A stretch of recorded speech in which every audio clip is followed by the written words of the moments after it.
Okay, so I did a recent video about Atlanticism, and I couldn't find anyone to comment on Eurasianism. So I thought I'd go straight to the horse's mouth, as it were, and this is a reading of a post by Aleksander Dugin, Military Operation in Ukraine Geopolitical Analysis. Now, this is broken up with lots of little subheadings, so I'm just going to skip all of those, and we'll get the essay. Okay. The place of Ukraine in the geopolitical confrontation of land and sea has already been written about quite a lot in some detail. Moreover, it is symbolic that the founder of geopolitics, Halford Mackinder, was the Entente High Commissioner for Ukraine during the Civil War in Russia.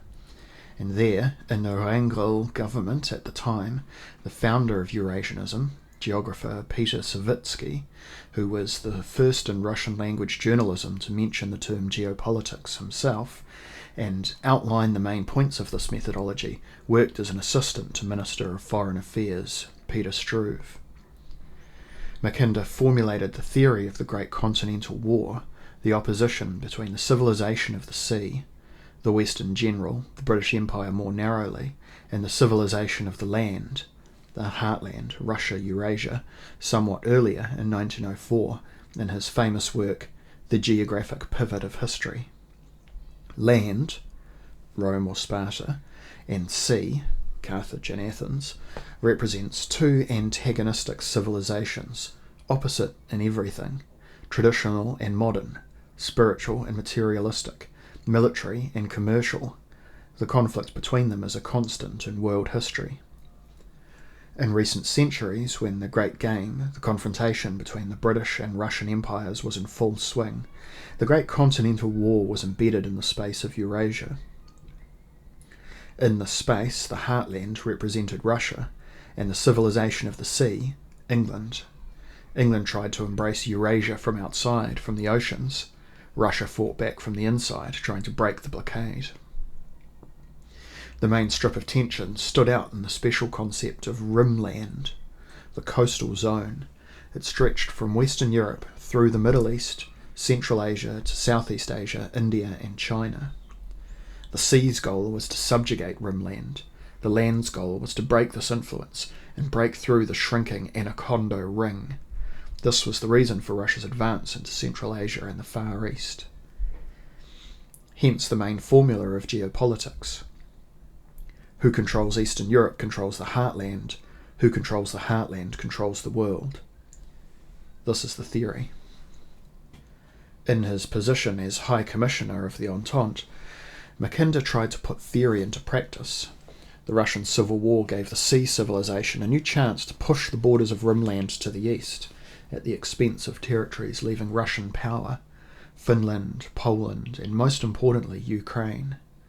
Mackinder, like Savitsky, understood that the victory of the Bolsheviks would inevitably lead to a confrontation with the West and an attempt to recreate the Russian Empire in a new form, which is exactly what happened. And in the face of this prospect, Mackinder demanded that the British government be more active in helping the whites, whom, in their midst, he tried to convince of the need to grant Ukraine independence. He also developed a plan to separate the South Caucasus, Belarus, Central Asia, as well as eastern Siberia, and even a number of southern Russian territories from Russia. Later, in 1991, the collapse of the USSR largely repeated Mackinder's plan. Ukraine played a major role in Mackinder's geopolitical picture.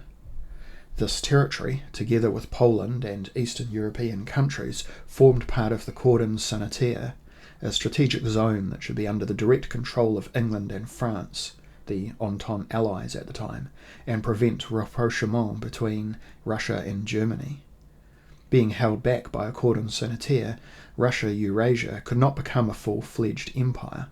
Without Ukraine, Russia is not an empire, and besides, Ukraine, hostile to Russia and under the direct control of the Anglo-Saxons, would cut Russia off from continental Europe, where Germany, in turn, was a heartland, only not a global one like Russia, but a local European one. England's conflict with Germany, formerly with Austria, was a constant in European geopolitics. Accordingly, the project of independent Ukraine was initially directed against Russia and was supervised by the Anglo-Saxons. We know that during the Civil War, the whites adhered to a policy of restoring a united and indivisible empire. At the same time, they depended on the support of the Entente, which imposed certain conditions on them. In any case, and the British government did not agree with Mackinder about the need for strong support for the whites in exchange for their agreement to the secession of the Ukraine, and the whites lost the war. In that configuration, therefore, the subject was dropped from the agenda. The Bolsheviks, on the other hand, initially supported Ukraine and actively promoted nationalist circles in the belief that they were oriented against Tsarism, but later switched to a centralist policy, seeing that Ukraine was not going to accept Bolshevik power without complaint, and sought to yield to the Anglo-Saxons, which then meant world capitalism. Therefore, as Mackinder had foreseen, Lenin began the direct capture of Ukraine, which had no independent state history and was relatively easy prey for the Reds. The Reds did not manage to capture Poland by the same scheme, but the territory of Belarus, which was claimed by Poland of Pilsudski, remained with the Reds. Then, already under the authority of the Bolsheviks in 1922, Lenin gave the Soviet Socialist Republic of Ukraine the vast territories that had been part of the Russian Empire: Slobozhanщina, Donbass, Novorossiya, as well as the vast areas in the north, Chernigov Oblast, and west, Little Russia proper. Galicia remained under Poland, and Bukovina was part of Romania. The Crimea belonged to the RSFSR. But this territorial arrangement of Ukraine did not imply the creation of statehood. Bolshevik power extended to all the territories of the USSR, and in the spirit of internationalist ideology, there could be no talk about statehood of the individual republics. It was almost purely administrative division in the context of a single power. This is exactly what Mackinder was afraid of. The Bolsheviks both created Ukraine and abolished it as an independent state.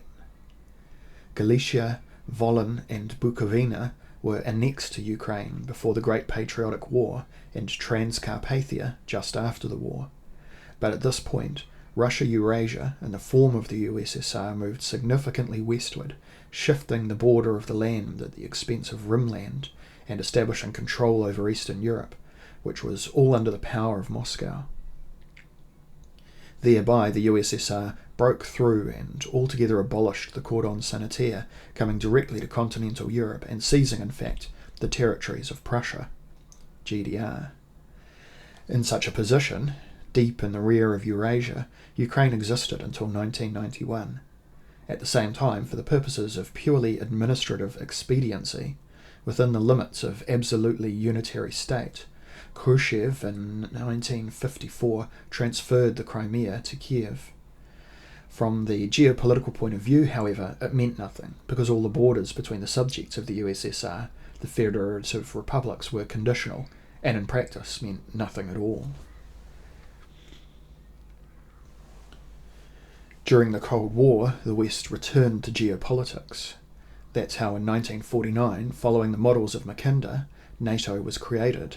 The term Atlantic, used here, Atlanticism, becomes synonymous with civilization of the sea, in the exact sense in which Mackinder understood it.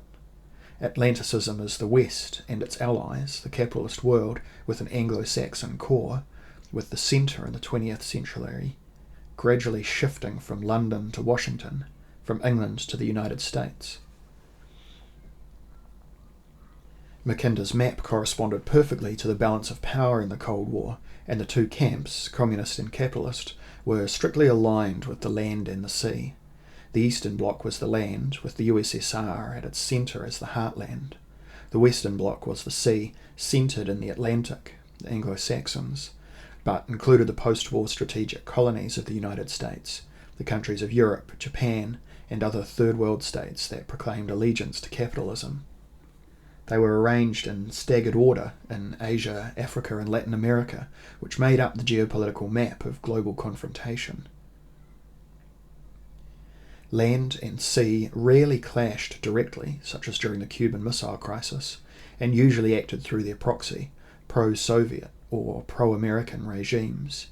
And if the land was directly involved, in Czechoslovakia, Afghanistan, etc., then the sea opposed it through proxies, anti-Soviet groups and movements without directly intervening, whereas the sea intervened openly. Korea, Vietnam, the land helped indirectly, with advisors, diplomacy, economics, etc.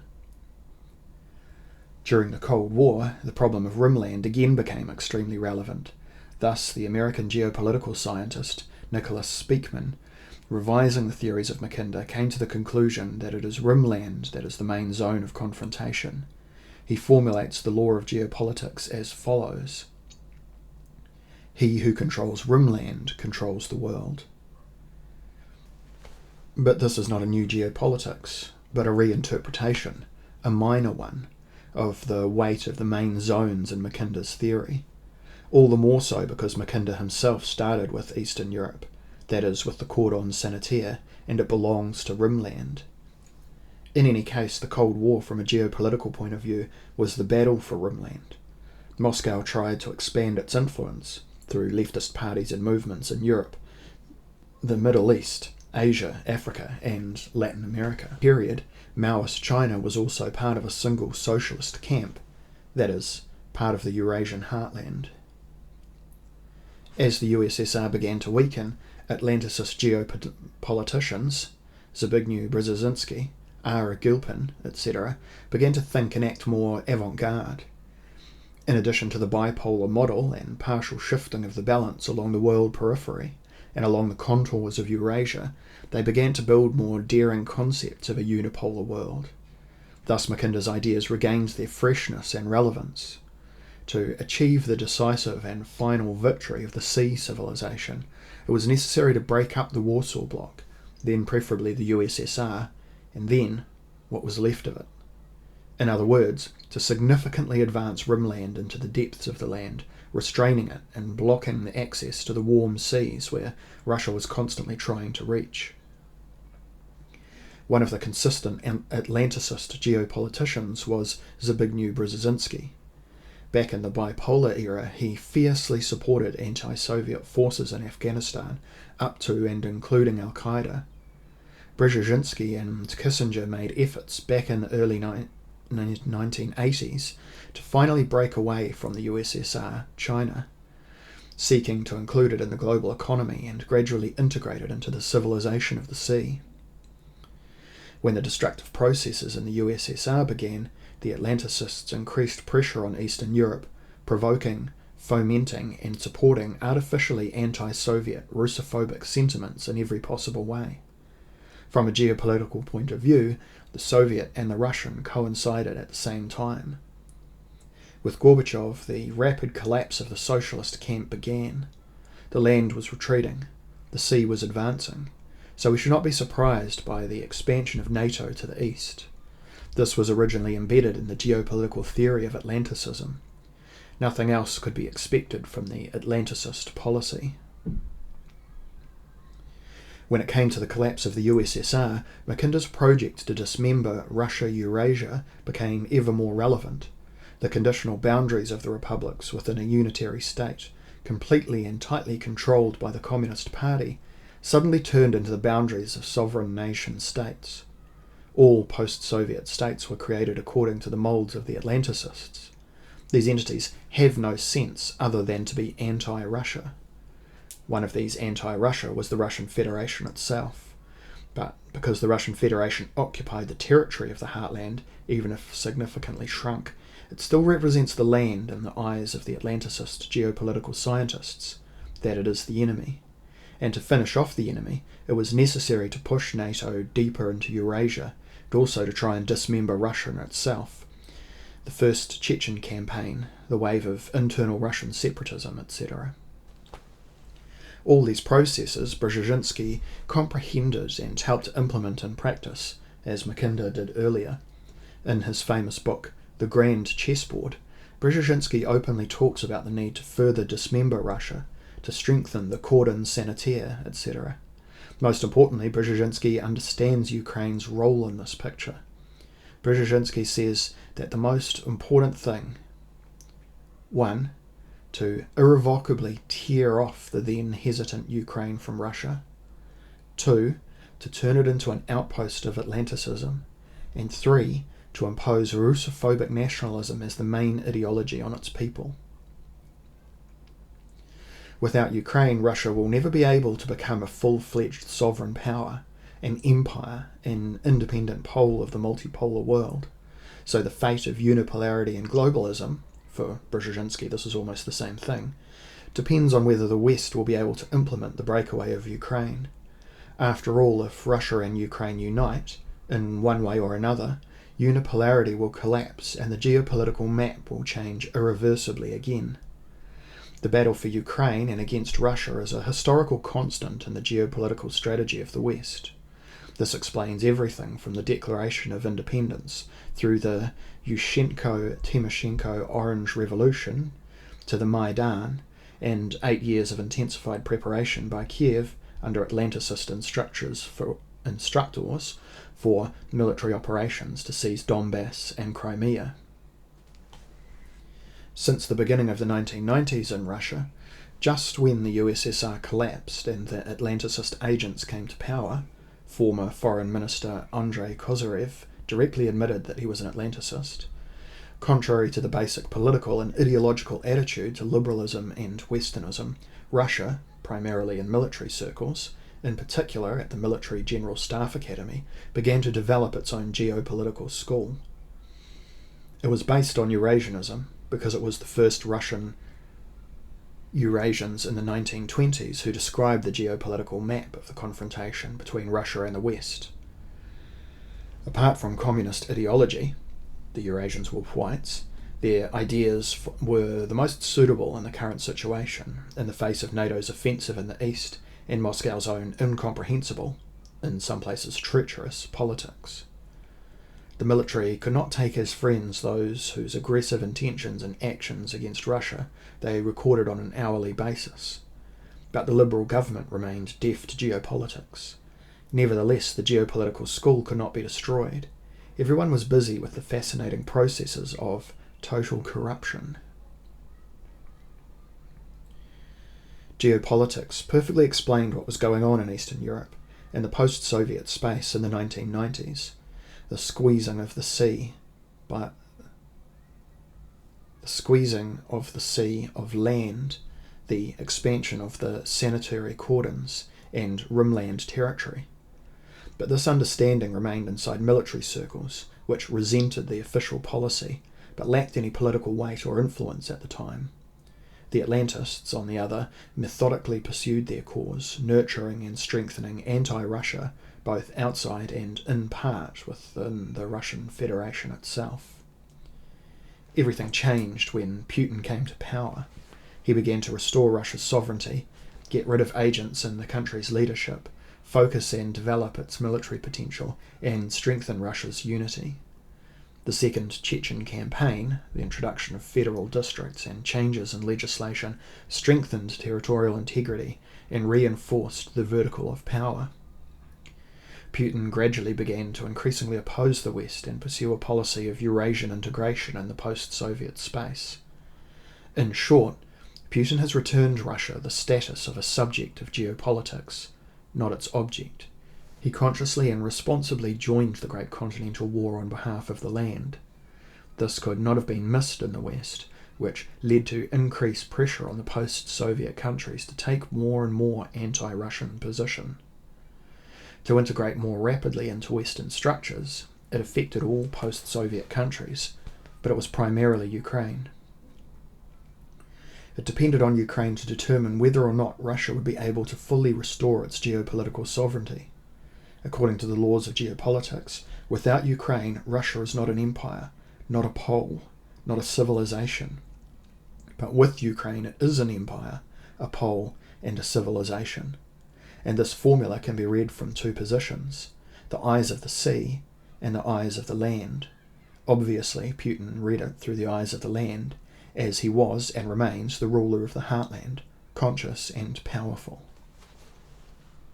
At the same time, the initiator of the cataclysms in Ukraine was the Atlanticist West. Even the neutral, moderately pro-Western, multi-vector policies of Kuchma or Yanukovych did not suit them. The Atlanticists pressured Kiev to turn into an aggressive and radical, attacking anti-Russia as quickly as possible. Kiev had to attack.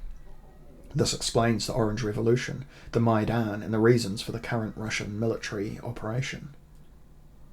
The West was fighting for Ukraine. It should be taken into account that Ukraine has no state history at all, and the territories in which it is located are historically accidental and are the result of the administrative creativity of the Bolsheviks. When Putin justified the military operation in Ukraine by saying that Lenin created Ukraine, he was absolutely right. However, Lenin did not create Ukraine as such, but one of the zones of Bolshevik control along with others. The nationality, according to Bolshevik theory, had to be completely overcome in a socialist international society. Lenin created Ukraine, and in fact immediately abolished it. Therefore, after 1991, there were peoples and territories on the territory of Ukraine with completely different history, identity, language, and culture. Half of them were not at all different from the Russians. The second half were more or less Russified Ukrainians, and only an overwhelming minority professed a self-styled nationalist ideology.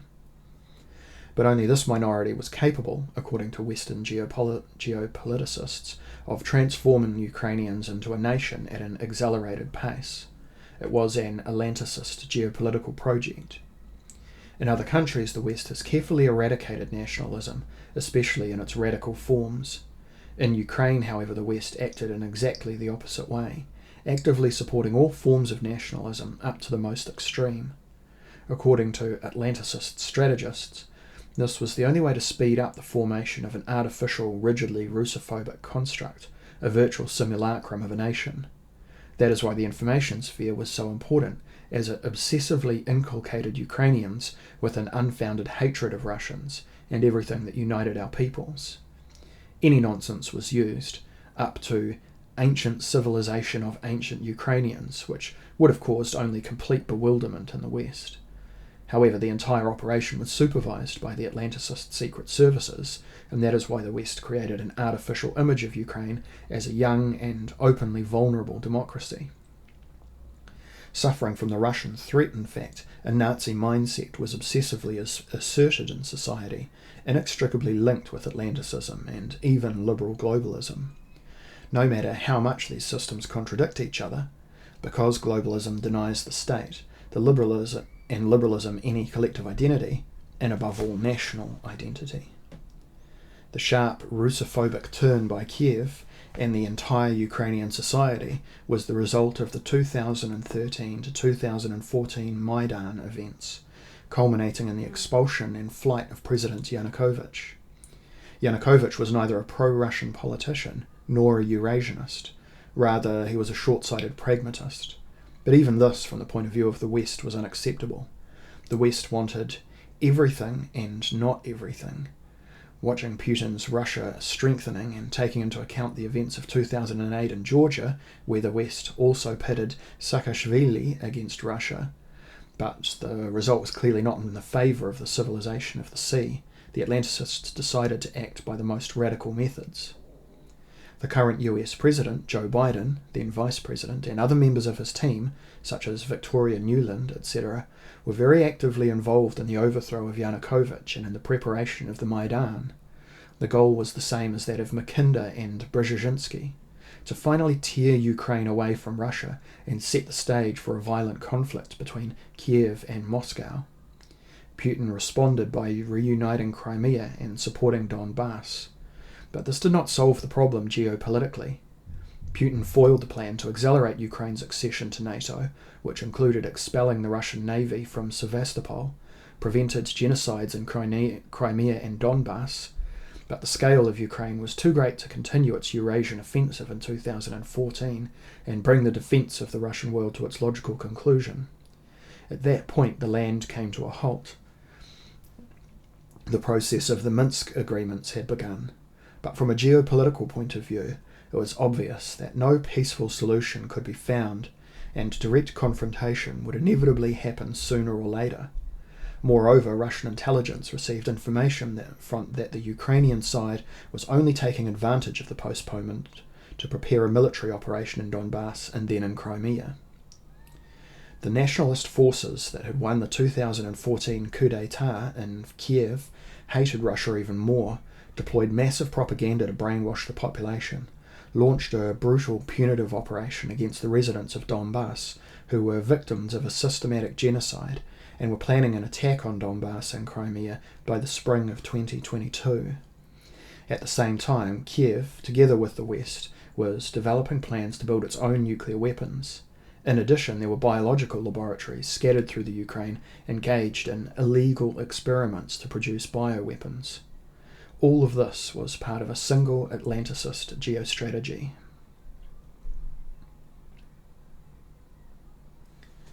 Okay, and that's where Dugin's essay ends. I think it's pretty obvious from that the Atlanticist and Eurasianist understanding of the conflict between the sea and the land at the theoretical level are basically identical. And just a reminder, I'm coming at this from the position of analysis. This is not not attempting any kind of moral or propagandist persuasion here, only trying to perform political analysis of a comparison between Eurasianist and Atlanticist strategy.